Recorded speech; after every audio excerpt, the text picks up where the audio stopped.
Hope you all are doing fine. Welcome to the online lecture on interpretation of statutes. In today's session, we will first understand what is interpretation, then the differences between interpretation and construction, and finally we will go in detail as to what is statute, and we will understand it with the help of some case laws. So, alright, now let's begin. So the first is, what is interpretation? As mentioned, interpretation is about finding out the true sense of any legislation, enactment or statute, and also to find out the intention behind the legislation or the statute. So interpretation is not mere reading of the legislation. It is about finding out the true sense or the intention, the present scenario, reading out the present scenario and then finding out as to why the legislation came into place and then interpreting it in the wider sense so that the justice prevails. Interpretation helps in ascertaining the true meaning of the words used in a statute, not just the bare reading of the legislation, but it helps in ascertaining the true meaning, which the true meaning can be implied, it can be hidden, and we can find out by interpreting the legislation. So this is what interpretation is. Now, interpretation should always be context based. Otherwise, there is no use of interpretation. The interpretation should always be context based. Now, what do I mean when I say it should be context based? We will understand it with the help of a case law. I have written here Menaka Gandhi versus Union of India, AIR 1978 SC 597. This is the citation, Menaka Gandhi versus Union of India. Now, this was a very important and a very relevant case in constitutional law in framing, in the process of understanding why interpretation should be done in a wider sense. Now, in this case, the Supreme Court held that the provisions of Part 3 of the Constitution, that is fundamental rights, should be given widest possible interpretation so that there is no constraint as to fundamental rights are concerned, and it is given to every citizen of this country. I quote Justice Bhagwati, who was a judge in this case, and he said in the judgment of this particular case, I quote him, "The correct way of interpreting the provisions of Part 3 Part 3 is fundamental rights.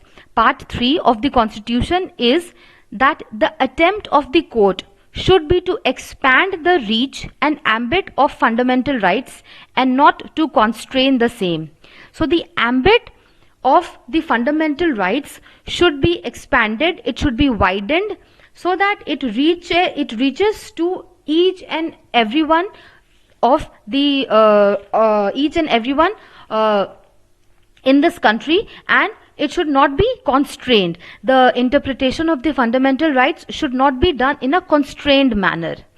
Earlier, the court was of the view that each article of the Constitution dealt with separate rights and there is no relation with each other. So all the articles that is there in the Constitution of India, we are dealing right now with Menaka Gandhi. So earlier the court was of the view that each of the articles of the Constitution are mutually exclusive in nature and none of them depend on each other. So there is no relation between any two articles and they are mutually exclusive. But the court in this case upheld this view. The court overruled this view in this case, and the court said that a law depriving a person of his personal liberty under Article 21 must also satisfy the test of reasonableness under Article 14 and 19 of the Constitution. I will repeat. The court was of the view that a law depriving a person of his personal liberty under Article 21 must also satisfy the test of reasonableness under Article 14 and 19 of the Constitution. So, if the court would have been of the earlier view that all the articles of the Constitution are mutually exclusive, then if Article 21 is, then Article 21 would not be read with the lines of Article 14 and 19. But court overruled the earlier view, and it held that the test of reasonableness would be applied, and it would be seen that if Article 21 is infringed, then the test of reasonableness would be applied, and with and it would be read with Article 14 and 19 of the Constitution. So, as mentioned, I've written here, as stated by Salmond. So, what is the definition of interpretation as far as Salmond is concerned? So, as stated by Salmond, by interpretation or construction, it is meant that the process by which the courts seek to ascertain the meaning of the legislature through the medium of authoritative forms in which it is expressed. So the legislation is not something which can be overruled, or which can be not made mockery out of it. So it is an authoritative text. So it is the duty of the court to seek to understand the legislation, and then find out the exact meaning of the legislation. Now, it is not within the human powers to foresee the manifold permutations and combinations that may arise in the actual implementation of the Act, and also to provide for each one of them in terms free from all the ambiguities. Hence, interpretation of statutes becomes an ongoing exercise as newer facts and conditions continue to arise. So, here, what is this? So, let's understand this. The job of judiciary is not merely to read and understand the plain text given in the form of legislation, but to find out the implied and expressed meaning of the legislation, so that there is no injustice done. So, here in the lines of the given context, the interpretation by the judiciary was done, and because of the proper interpretation, in the case of Menaka Gandhi, the law that was held was completely in the lines of justice. So it is not humanly possible for the legislators who now make a rule to understand or to foresee a situation or any illegal activity that might happen 10 years down the line. So if the judges follow the legislation, the text of the legislation which is written in 2020, and apply the same and apply and do not interpret it in wider sense, that would become redundant, and the criminals might get away in say 10 years down the line if we do not interpret it in the wider sense. So the job of the judiciary is not merely to read and understand the text given in the form of legislation, but to find out the implied and expressed meaning of the legislation, so that there is no injustice. So the Supreme Court considerably widened the scope of Article 21 and held that the protection will be available for safeguarding the fundamental rights of prisoners. Now this is another case where Supreme Court widened the scope of Article 21, which is right to life, and held that the protection is not only for that right to life is not only for the citizens who are living free in this country, but it is also available to the prisoners. Convicts are also human beings, and until they are hanged, they are entitled to live in jail as human beings and not as slaves. Alright, so convicts are also entitled to bare minimum life necessities, and they are entitled to live as human beings. Although they are convicts in the jails, they are allowed to live as human beings. They are entitled, rather not allowed, they are entitled to live as human beings and not as slaves. So now you understand, by widening the scope and proper interpretation of the legislation, it is very important.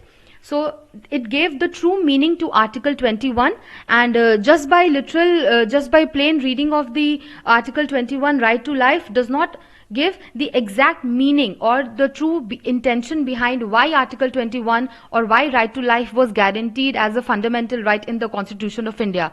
So the Supreme Court widened the scope of Article 21, and then the prisoner's right to reading Article 21 along with Article 14 and 19 in the Menaka Gandhi case was done. So now there is a proper proper interpretation of Article 21 that is done.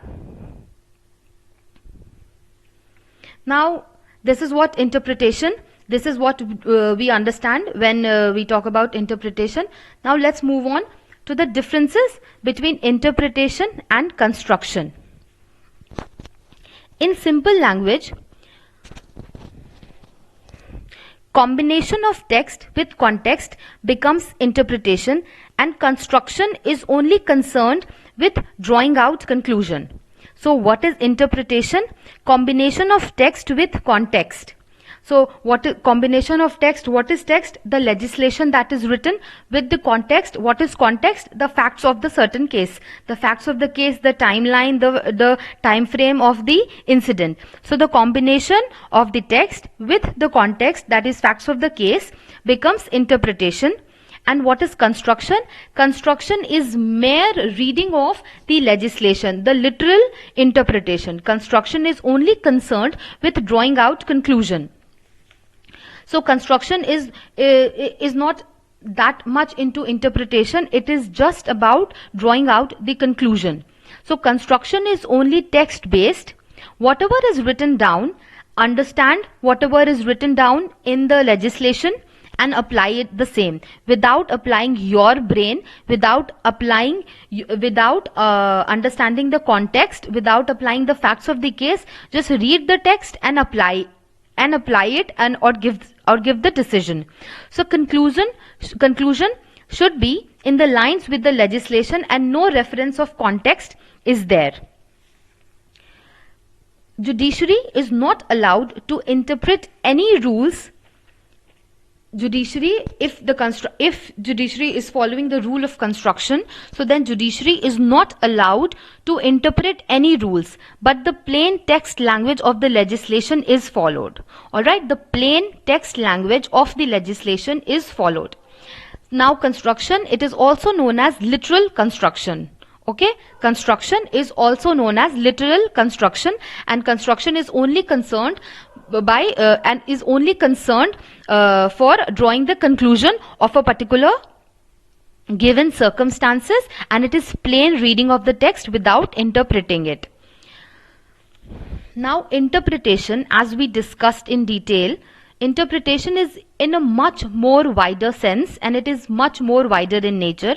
It is about finding out the true meaning of the legislation and not the plain reading of the text, finding out the intention of the makers and applying it with the given facts, that is context. So interpretation is not merely bare reading of the text, but to find out the true meaning of the text and to find out the intention of the makers by widening the scope of whatever is written down. So interpretation is much more wider in nature, and construction is constrained in nature. And interpretation is more intention driven, and interpretation is also known as purposive construction. So construction was known as literal construction. Now interpretation is also known as purposive construction. So now we are clear as to what is construction. I have written here drawing of conclusion, and interpretation finding out true sense of any form of words. But let me make it clear to all of you, it is not like construction and interpretation are two different things. Construction is the first step, and the second step is interpretation only. So it is not like they are two different things and they are done separately or something. They are synonymously done when interpretation of statutes, is going on. When interpretation of statutes is done, construction and interpretation are synonymously or simultaneously, they are being done by whoever is doing the interpretation. And in fact there's a golden rule: construction, when it becomes interpretation, construction becomes interpretation when literal construction and purposive construction is done together. Literal construction is construction. Construction is also known as literal construction. I mentioned it earlier. So when both the construction and interpretation is done together, it is the best rule of interpretation of any statute. So first, the judge's duty is to first construct the given legislation and then to interpret it, and that becomes the best rule of interpretation. Okay, so this was the difference between interpretation and construction. Now moving on to the meaning of statute. Up till now we discussed what is interpretation, the differences with the help of Menaka Gandhi case law, and then we discussed the differences between interpretation and construction. Now let us understand what actually is statute. Okay. As per General Clauses Act 1897, statutes include act or regulation. As per General Clauses Act, statute includes act or legislation. The legislature, as the representative of the people of a nation or a state, expresses its will, and such expression of will in accordance with provisions of the Constitution is known as the statute. Now let me explain. The legislature as the representative of the people. So the legislature is what? The member of parliament, or in case of state, the member of state legislative assemblies. So the legislature of a nation or a state, by expressing the will of the people, and then the will has to be in accordance with the provisions of the Constitution, and then that becomes a legislation. So a statute is a formal written enactment. We can call it as an act. So a statute is an act of a legislative authority. What is legislative authority? In case of center, it is member of parliament, and in case of state, it is member of state legislative assemblies. So a statute is a formal written enactment of a legislative authority that governs a country.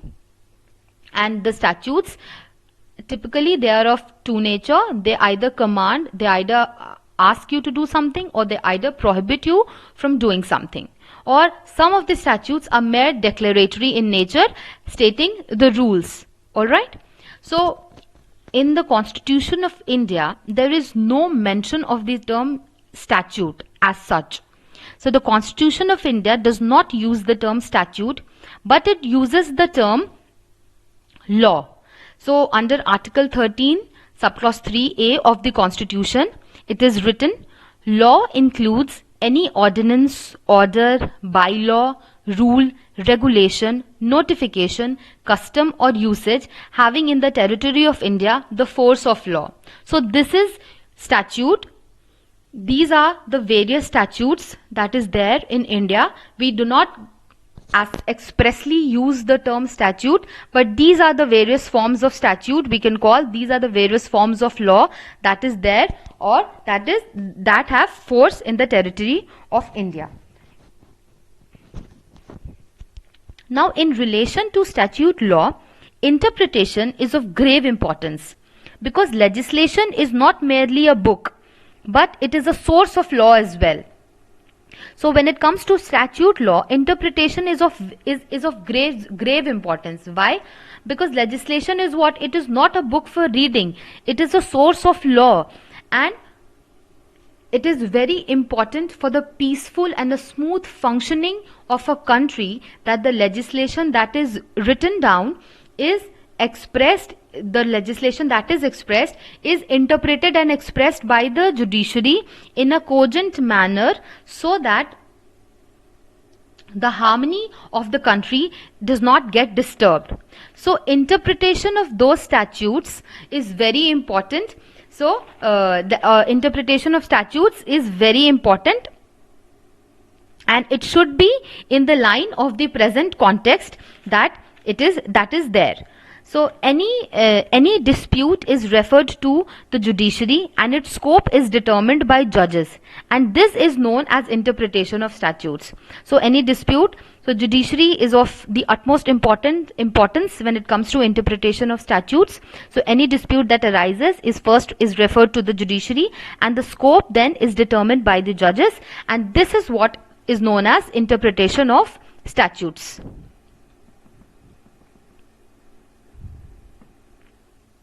Now let us understand these two cases are very important when it comes to interpretation of statutes. And what is interpretation of statutes? The first is State of Punjab versus Kaisar Jahan Begum. State of Punjab versus Kaisar Jahan Begum. So what was held in this case? Facts must be related with context to make it best rule of interpretation. So here we discussed earlier that construction is mere reading of the text and interpretation is when the text is applied with the context. So it was held that the best rule of interpretation is when the facts, it is combined with the context and the legislation is then interpreted. So in this case, the section 18 of Land Acquisition Act 1894 was under question.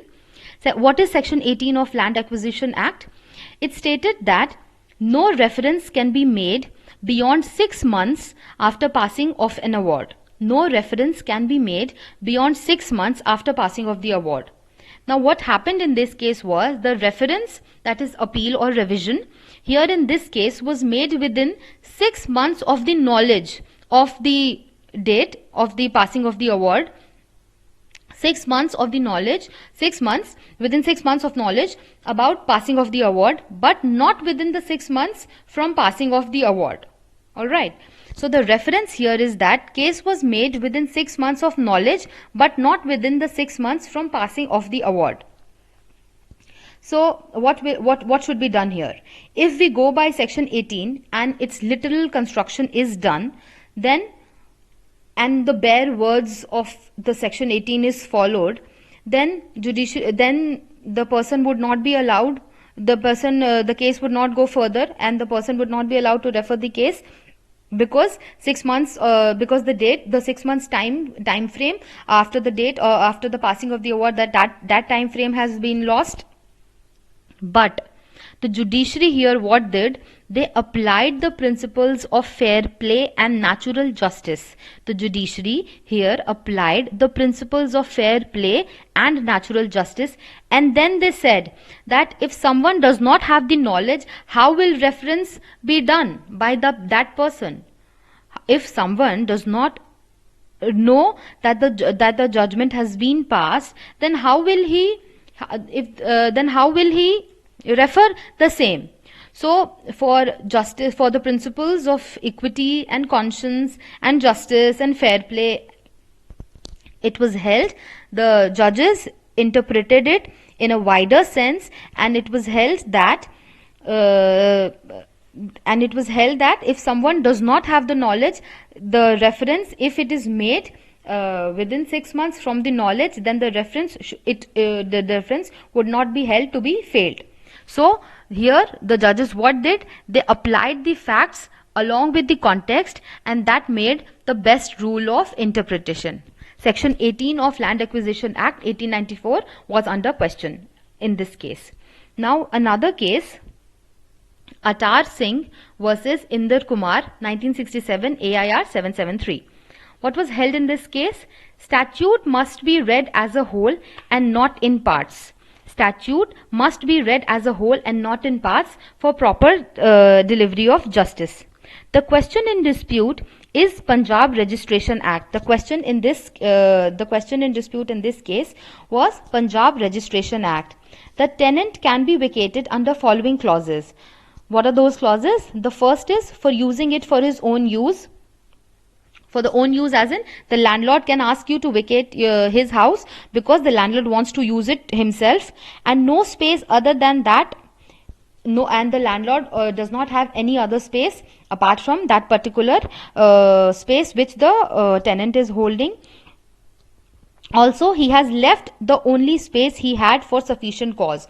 And if at all the landlord had any other space other than which the tenant is holding, but he had left that place, and the leaving of that place, the reason has to be sufficient enough. It's not sufficient and reasonable enough.